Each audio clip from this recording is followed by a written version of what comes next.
ఈ Shram card. So ఈ Shram card ఉన్న వాళ్ళకి నెలకి 3,000 రూపాయల పెన్షన్ వస్తుందండి. అది ఏ విధంగా వస్తుంది, ఎవరికి వస్తుంది అనే విషయం గురించి ఈ వీడియోలో తెలుసుకుందాం. సో వీడియోలోకి వెళ్ళే ముందు నా రిక్వెస్ట్ ఏంటంటే, ఎవరైనా కొత్త వారు మన ఛానల్ చూసినట్లయితే దయచేసి ఛానల్ సబ్స్క్రైబ్ చేయండి, అలాగే ఈ వీడియో ఒక లైక్ ఇసుకోండి. సో డీటెయిల్స్లోకి వెళ్ళే ముందు, మన దేశంలో దాదాపుగా 15 కోట్లకు పైగా ఈ శ్రమ్ కార్డు కలిగి ఉన్నారండి. సో ఈ శ్రమ్ కార్డు ఎవరికి ఇస్తారండి? ఎవరైతే అసంఘటిత రంగానికి చెందిన కార్మికులు ఉంటారో వాళ్ళకి.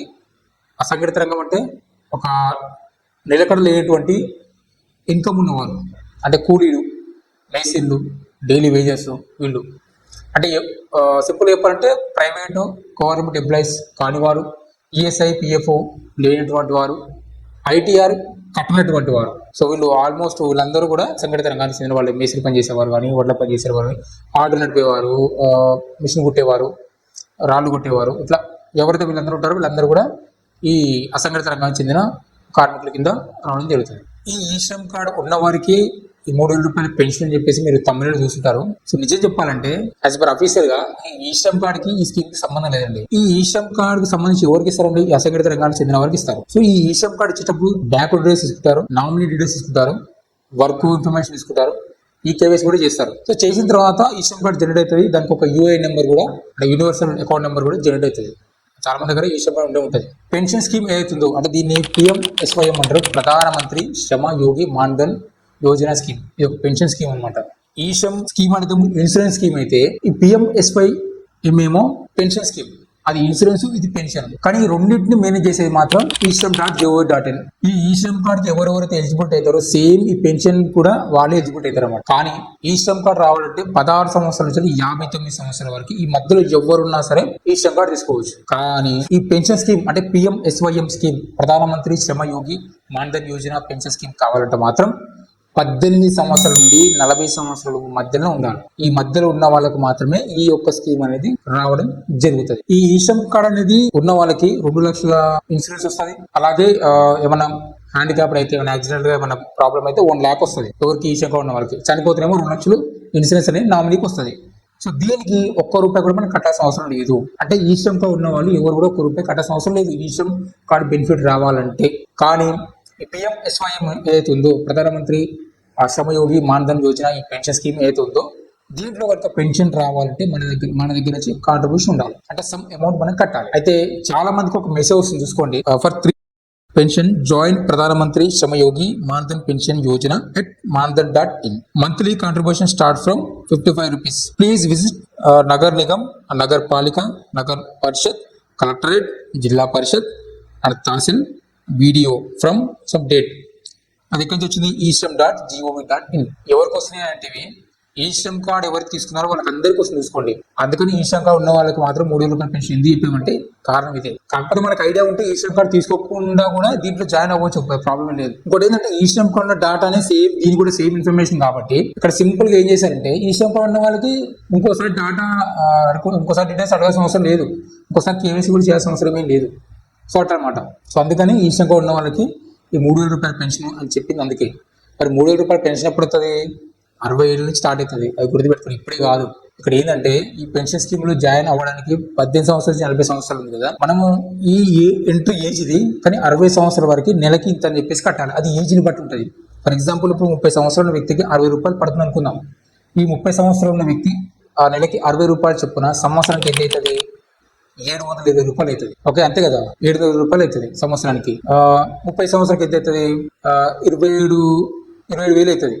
అంతే కదా, ₹27,000 అవుతుంది. ఇది 30 సంవత్సరాలకి. ఈ 30 సంవత్సరాలు మనకి నెలకి ఇంత ₹60 చొప్పున అంటే ఏజ్ చెప్తున్నా ఫర్ ఎగ్జాంపుల్ గా. కాకపోతే ఇక్కడ ఏంటంటే అప్ టు ₹200 వరకు ఉంది పెన్షన్. ₹60 అని కాదు, ఇది 30 ఏళ్ళ వ్యక్తికి ₹60 చెప్తున్నా ఫర్ ఎగ్జాంపుల్. నేను ₹27,000 ఎప్పటి వరకు కడతారంటే 30 ఏళ్ళ వరకు కడతారు. 30 ఏళ్ళ తర్వాత అంటే 60 సంవత్సరాలు పడిన తర్వాత మనకి నెలకి ₹3,000 పెన్షన్ వస్తుంది. అది క్యాల్కులేట్ చేయండి. ఒక సంవత్సరం బతికి అనుకున్నాం ఫర్ ఎగ్జాంపుల్, 60 సంవత్సరాల వ్యక్తి 61 సంవత్సరం బతికి అనుకున్నాం. అప్పుడు సంవత్సరానికి ఎంత వస్తుంది పెన్షన్ మొత్తం? మనం కట్టిన తక్కువ. మనం 30 సంవత్సరాలు కట్టిన దానికంటే కూడా 1 సంవత్సరంలో మనకి రిటర్న్ ఇచ్చేది ఎక్కువ. సో ఈ స్కీమ్ యొక్క మెయిన్ ఇంపార్టెన్స్ ఏంటంటే, వృద్ధాప్యం వచ్చినాక ఎవరి మీద డిపెండ్ అవ్వాల్సిన అవసరం లేకుండా పెన్షన్ అనేది ఎంతో కొంత యూజ్ అవుతున్న ఉద్దేశంతో గవర్నమెంట్, సెంట్రల్ గవర్నమెంట్ అనేది స్కీమ్ తీసుకోవడం జరిగింది. మనం ఏదైతే కడుతున్నామో, మనం ₹60 కడితే దానికి 60కి 60 గవర్నమెంట్ కడుతుంది ఆ డిపార్ట్మెంట్కి. మనం 60 కడితే 60 కడుతుంది గవర్నమెంట్, మనం 100 కడితే గవర్నమెంట్ 100 కడుతుంది. సో అట్లా డబల్ అయిపోయి మళ్ళీ దాని ఇంట్రెస్ట్ యాడ్ చేస్తారు అనమాట. ఇంట్రెస్ట్ యాడ్ చేసి మనకి ఒక ఏజ్ వచ్చిన తర్వాత దానికి రెట్టింపుగా మనకి పెన్షన్ రూపంగా ఇస్తారు. సో అట్లా ఇది స్కీమ్. అయితే ఇక్కడ చాలా మంది డౌట్ రావచ్చు, మరి 60 సంవత్సరాల వరకు అంటే నేను చెప్తున్నా 60 సంవత్సరాలు బతము మేము అని నమ్మకం ఉన్నారో కట్టుకోండి. మనం ఈ రోజు నిద్రపోతున్నాం అంటే రేపు పొద్దున లేస్తారని నమ్మకమే కదా. 20 సంవత్సరాలు బతమా ఏం స్కీము అని మాత్రం అడగండి. 60 సంవత్సరాలు వచ్చిన అడగండి, వాళ్ళ బాధలు చెప్తారు. ఇప్పటి నుంచే కొంచెం 50 కదా, 50 ఉందో ఇంకా వేసుకుంటే ఒక టైం వచ్చినప్పుడు మనకే రిటర్న్ వస్తాయి, మన డైరెక్ట్ బ్యాంక్ అకౌంట్ వేస్తారు. మరి దీన్ని అంతా మేనేజ్ చేసేది ఎవరంటే ఎల్ఐసి వాళ్ళు. సో అట్లా దీంట్లో మనము భయపడాల్సిన అవసరం ఏం లేదు. ఇంకొక అనుమానం రావచ్చు, ఈ మోడీ ఉంటే ఉంటుంది, మోడీ పోతే ఇట్లాంటి దిక్కుమాన ఆలస్యం కూడా చేయకండి. అట్లాంటి కూడా ఏమీ లేదు, ఎవరి మాట నమ్మకండి. ఇది చట్టం చేశారు, ఈశ్రం అని చట్టం చేశారు. ఇంకొకటి డౌట్ ఉంటుంది, సరే ఇప్పుడు నేను 60 కడుతున్నా, నేను చనిపోయినా మధ్యలో పరిస్థితి రావచ్చు. అయితే అట్లా చనిపోతే ఈ స్కీమ్ మాత్రం చెప్తున్నా నేను. అయితే ఇక్కడ 2 ఆప్షన్ ఇస్తారు భార్యకి. ఏమని ఇస్తారంటే, నువ్వు కంటిన్యూ అవుతావా, కంటిన్యూ అవుతుంటే ఆమెకు 60 సంవత్సరాలు వచ్చేంత కాదు. భర్త చనిపోయి ఇప్పుడు భర్త 10 ఏళ్ళు కట్టాడు, ఇంకో 20 ఏళ్ళు కట్టాలి. సో భర్త ఇంకొక 20 ఏళ్ళు కట్టి 30 ఏళ్ళు కట్టాలి కదా. ఇంకో 20 ఏళ్ళు కడతావా, కడితే నీకు అప్పటి నుంచి పెన్షన్ ఇస్తాం. అంటే అప్పుడు ఏజ్ ఎంత ఉండొచ్చు, ఇప్పుడు భార్య భర్తకి ఏజ్ మధ్యలో ఒక 10 years డిఫరెంట్ ఉంది. ఫర్ ఎగ్జాంపుల్ చెప్తున్నాను, ఇప్పుడు మీకు పెన్షన్ ఎప్పటి స్టార్ట్ అవుతుంది, 50 నుంచి కదా స్టార్ట్ అయ్యేది. సో అట్లా ఈ ఆప్షన్ కూడా ఉందన్నమాట.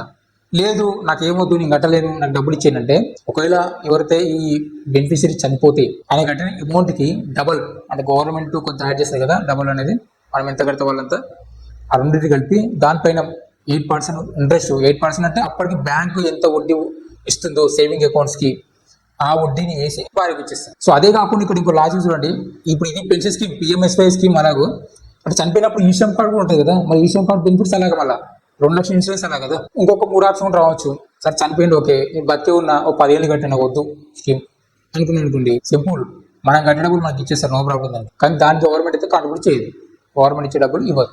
ఎందుకంటే నువ్వు బతికి ఉన్నావు, నువ్వు మధ్య డ్రాప్ అవుతుంది కాబట్టి నువ్వు ఒక 60 రూపాయలు చొప్పున ఒక 10 ఏళ్ళు కట్టినావు అనుకోండి, అంటే 7,200. 7,200కి 8% ఇంట్రెస్ట్ యాడ్ చేస్తారు. ఆ 7,200 సంబంధించి బ్యాంక్ ఇంట్రెస్ట్ అప్పటికి ఎంత ఉందో ఆ ఇంట్రెస్ట్ యాడ్ చేసి మన డబ్బులు మనకి ఇచ్చేస్తారు. డబ్బులు మాత్రం రాదు. ఓకే, ఆ పెన్షన్ స్కీమ్ సంబంధించి. సో ఇట్లాంటి మెసేజ్ ఎవరికైతే వస్తుందో వాళ్ళందరూ కూడా సజ్జ మీద కట్టుకొని ట్రై చేయండి, ఎవరి మీద ఆధారపడకుండా. వాళ్ళ ఎందుకంటే ఆరోగ్యానికి సంబంధించి హెల్త్ కార్డు ఇచ్చారు, బతకడానికి రేషన్ అవి ఇస్తున్నారు, ఖర్చుల మంది పెన్షన్. సో ఈ 3 గవర్నమెంట్ నుంచి ఇచ్చినట్టే. ఒక ఏజ్ వచ్చిన తర్వాత ప్రీమియం అనేది ఫస్ట్ మనము ఇప్పుడు మనకి అడ్రస్ ఇచ్చారు కదా, చెప్పారు కదా ఎక్కడెక్కడ కట్టాలని చెప్పేసి. For 3,000 pension join Pradhan Mantri Shram Yogi Maandhan pension Yojana at mandan.in. Monthly contribution start from 55 rupees. Please visit Nagar Nigam, Nagar Palika, Nagar Parishad, collectorate, Zilla Parishad, tehsil, BDO. అంటే ఇక్కడ వీళ్ళందరి దగ్గర ఆప్షన్ ఉండొచ్చు అని కనుక్కోవాలి మనం వెళ్ళి. ప్రెసెంట్ అయితే ఆఫ్లైన్ లో కట్టాలన్నమాట. ఆఫ్లైన్ లో కట్టిన తర్వాత నెక్స్ట్ టైం నుంచి మనం ఆన్లైన్ లో కట్టుకోవచ్చు. నమ్మకం అంతే, నమ్మకంతో కట్టుకోవాల్సిందే. మనం లాస్ అయినా మన లైఫ్ పోయినా సరే నష్టం లేదు, మనం కట్టే డబ్బులు కూడా ఏడుగు. కాకపోతే ఒకటి ఏంటంటే మనం కట్టేటప్పుడు మాత్రం ఇంట్లో చెప్పాలి. ఇదే కాదు, ఏ ఇన్సూరెన్స్ సంబంధించి సరే మనం ఒక ఇన్సూరెన్స్ స్కీమ్ కడుతున్నామంటే అది మన ఇంట్లో చెప్పాలి. మనం పుట్టుకున్నాం అనుకోండి, అది వాళ్ళకి ఏం తెలియదు, ఆటిపోతాయి. సో అట్లా అందుకని మనం ఏం చేసినా సరే ఇంట్లో వాళ్ళకి చెప్తే ఏంటంటే మనం లేనప్పుడు కూడా వాళ్ళకి యూజ్ చేసుకోనికి ఉంటుంది. ఇన్సూరెన్స్ అయినా సరే, LIC అయినా సరే, ఏదైనా సరే చెప్పి పెట్టాలి ఇంట్లో వాళ్ళకి కూడా. ఇలాంటి video. Thank you for watching. జై హింద్.